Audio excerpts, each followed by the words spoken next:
C'est l'heure de culture d'été, le Tour de France des festivals avec vous Nicolas Caro. Bonjour Nicolas. Bonjour Samuel. Et ce matin, vous nous emmenez à Nantes. Pour le voyage à Nantes, Samuel, un voyage dans le monde étrange et halluciné de l'art contemporain. Ah oui, je connais. Tous les ans, Nantes se transforme en une immense exposition, sauf que les œuvres s'intègrent dans la ville, comme cette grue sur la place du Bouffay, un lieu très fréquenté à Nantes. La grue permet de suspendre un gigantesque mobile au-dessus des terrasses de café.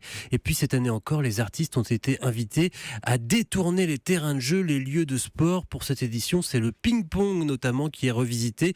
Explication de Jean Blaise, le directeur de voyage à Nantes. On peut jouer par exemple à plusieurs, à 4 équipes. On a une table de ping-pong, en fait c'est 4 tables collées les unes aux autres.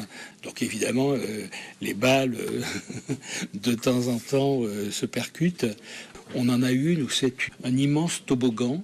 Et puis de temps en temps, on peut faire emprunter ce toboggan à la balle, mais il faut absolument retomber de l'autre côté du filet aussi, quand même, toujours. Voilà, c'est des jeux, des objets très surréalistes, mais avec lesquels on peut jouer. Ping-pong, toboggan, ça n'a pas l'air facile, mais ça peut être intéressant. Oui, dès qu'il s'agit de sport, de toute façon.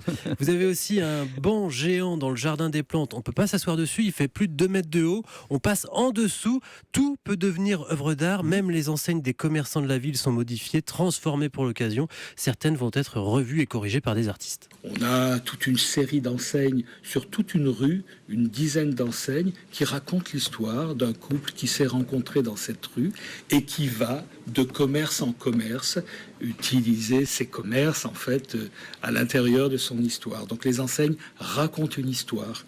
Quand ils sont au café, évidemment, ils boivent un verre. Quand ils sont chez la couturière, elle est en train de recoudre sa robe, etc., etc. Mais dites-moi Nicolas, beau, que fait-on de ces... Oui, c'est beau, mais qu'est-ce qu'on fait de toutes ces enseignes et toutes ces œuvres après l'été? Certaines restent en place et ça, donc la ville accumule année après année des dizaines d'œuvres. Notre idée, c'est que quand un visiteur débarque à Nantes, qu'il soit frappé par l'inventivité de cette ville, par sa créativité, qu'immédiatement, il sente que cette ville a sans cesse envie de jouer avec elle-même, de ne pas se prendre au sérieux, introduire l'art dans tous les plis de la ville et petit à petit faire en sorte que ce soit la ville de l'art, que ce soit la ville des artistes et que ce soit évident et pas seulement un discours. Et puis il n'y a pas que Nantes, vous pouvez aussi découvrir ou redécouvrir des œuvres monumentales sur tout l'estuaire de Nantes à Saint-Nazaire. Le voyage à Nantes, c'est donc tout l'été jusqu'au 28 août et plus si affinité pour certaines œuvres, si j'ai bien compris Nicolas, c'est ça. À demain Nicolas, merci. À demain Samuel.